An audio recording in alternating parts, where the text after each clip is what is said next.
Olá a todos, estamos de volta com o nosso estudo de Kuzer e a gente se encontra no terceiro Maamar, no parágrafo 48, Mem Het. A gente está já quase acabando esse assunto de a Yadut Arabanit e os Karaim.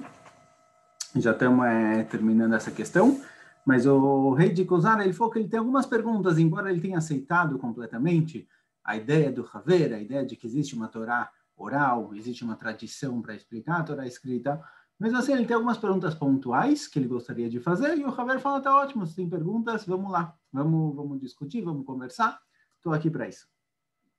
A primeira pergunta que a gente viu no shur passado foi com relação ao din de Ain Tachatain, olho por olho, dente por dente, a explicação careita a priori, da forma mais explícita, ela é mais compreensível, e o Haver explicou por que não está certo dessa forma.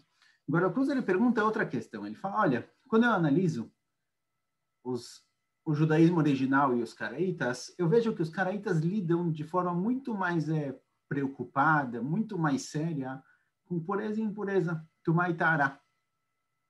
Menos no mundo judaico-religioso. Por quê? Por que isso é dessa forma?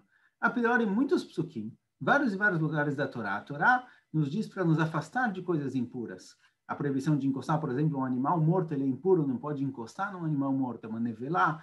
A Torá fala para não encostar nessas coisas, para não se impurificar. Eu vejo que os caraítas levam isso a sério e o judaísmo, os Yehudim, não levam tão a sério. Por quê? Por que isso acontece dessa forma? Tem um Haver, antes de explicar para ele, como forma de deixar isso mais claro, como forma para fazer o Kuzer entender o que está acontecendo aqui, ele explica qual é o conceito de pureza e impureza. O que acontece muitas vezes com alguém que começa a fazer tchuvá, alguém que tenta mudar a vida para começar a seguir a Torá e Mitzvot, o que acontece às vezes com muitas pessoas que também nascem dentro do judaísmo, dentro da religião, é que eles vão para muitos extremos em algumas questões. Como relação a isso, pureza e impureza. Os nomes pureza e impureza, tumá e tará, eles são muito fortes.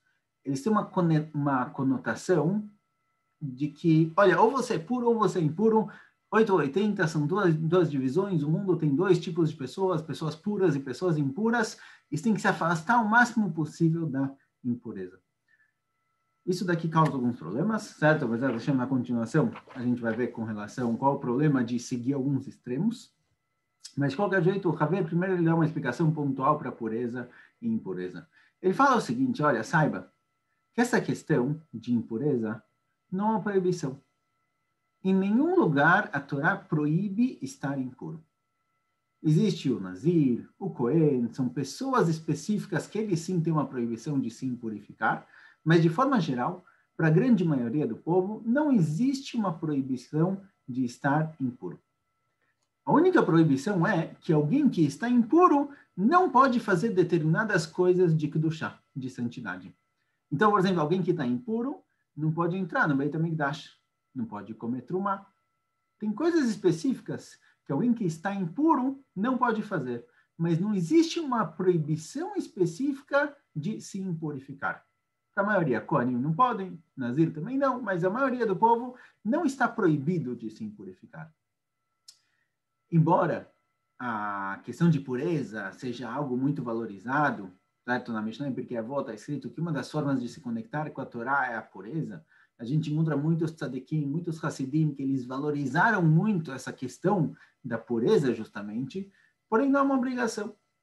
Não existe obrigação de ir no mikve para se purificar todo dia, toda semana. Fazer isso como algo a mais está ótimo. Porém, achar que isso é necessário, que isso é obrigatório, tem aqui algum problema. Na continuação, a gente vai entender melhor qual é o problema disso. Só contar uma historinha que eu vi ultimamente de pessoas que realmente perderam um pouco a linha nessa questão. Alguém por aí, que eu ouvi dizer, ele fez tchuvá. A pessoa começou a fazer tchuvá, começou a se aproximar do judaísmo, e não só ele, também a esposa, a família inteira. E ele acabou seguindo por um caminho de Hassidut, de escolher alguma Hassidut para seguir. E nas Hassiduyot, geralmente a questão da mikve, da pureza, é extremamente importante. O que não tem nenhum defeito, está ótimo. Porém, aconteceu um caso específico que mostrou que a análise dele de pureza e impureza está errada. O que aconteceu? Era uma vez, era Shabbat, sexta-feira. Faltava uma hora e meia para Shabbat. E o marido chegou para a esposa e falou, olha, senti uma necessidade agora de ir no mikve. Eu sinto que eu preciso, para entrar em Shabbat, eu preciso ir para o mikve. Agora, todo mundo conhece a casa, uma hora antes de Shabbat, uma hora e meia antes de Shabbat.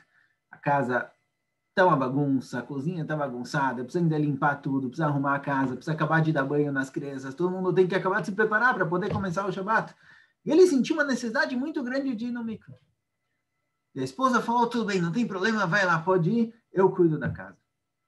Agora, muito provável que na hora que o marido saiu, ela foi cuidar da casa, não conseguiu acabar de cozinhar tudo, não conseguiu acabar de arrumar tudo. Talvez ela própria tenha pulado o banho. Talvez as coisas atrasaram um pouquinho, começou o Shabbat e acabou ainda terminando de cozinhar no próprio Shabbat.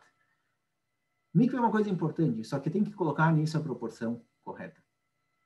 Tem que saber que tem coisas mais importantes, tem coisas mais básicas e mais obrigatórias do que pureza e impureza. Então, fala o Haver para o Kuzer o seguinte, olha, não existe nenhuma proibição na Torá de se impurificar. Quem está impuro não pode fazer determinadas coisas, mas não tem problema. A impureza não é algo sujo. A gente tende a conectar pureza e impureza com sujo e limpo, mas não tem a ver uma coisa com a outra. Pureza e impureza são duas definições religiosas da situação na qual a pessoa se encontra. E alguém que está impuro, ele não pode fazer determinadas coisas. Aliás, a questão de pureza e impureza, ela é muitas vezes conectada com a vida. Então, por exemplo, uma mulher, quando ela dá à luz, ela fica impura. Por que ela fica impura?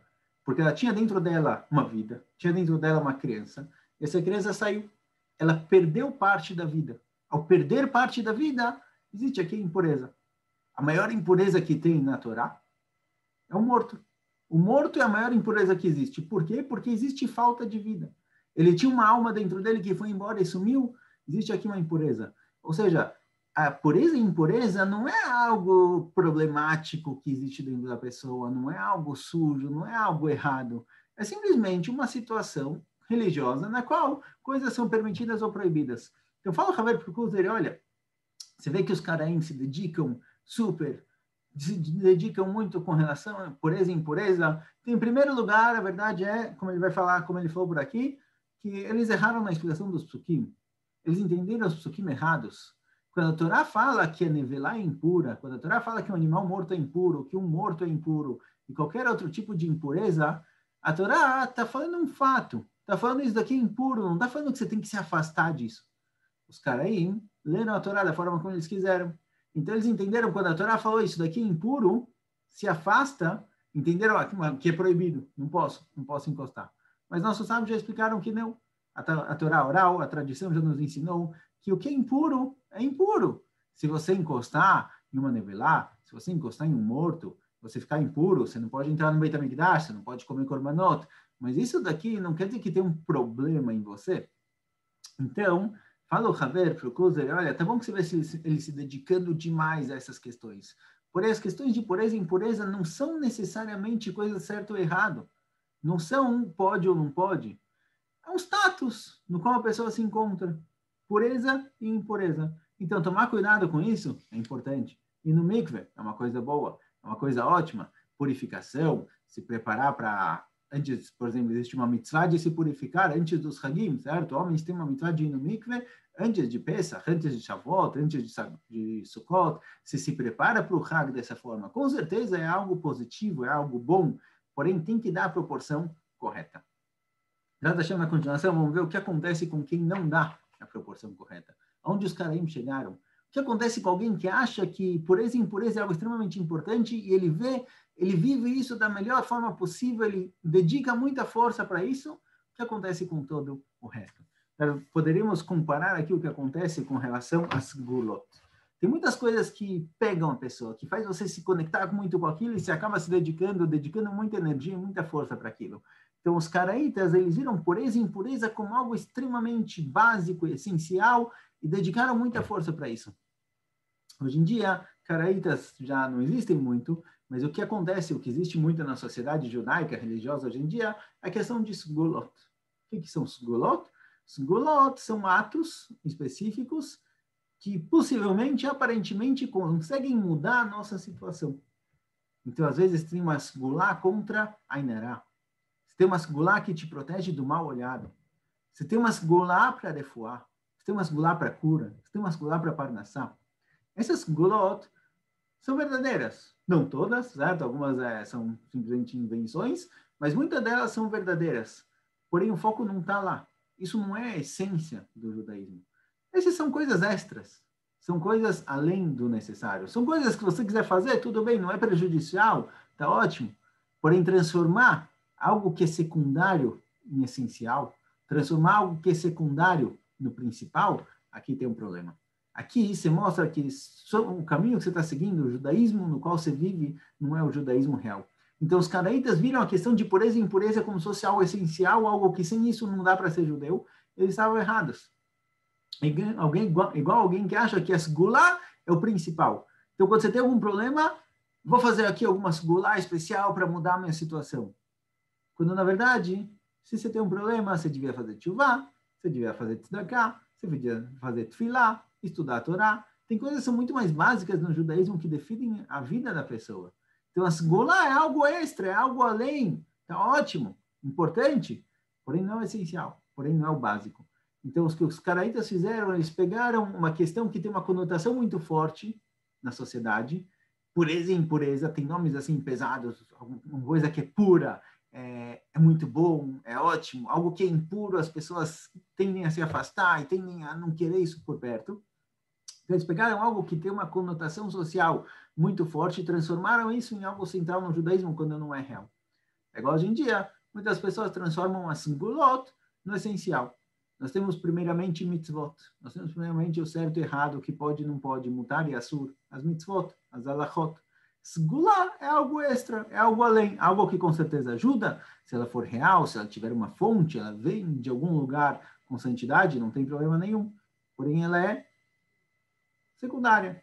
Ela é algo além. Ela não é o básico e não é a essência. É isso que os caraítas fizeram. Eles confundiram o que é principal com o que é secundário. Eles transformaram algo extra, algo além, algo que não é obrigatório, na essência. Isso acabou tirando eles do caminho, isso acaba causando muitos prejuízos.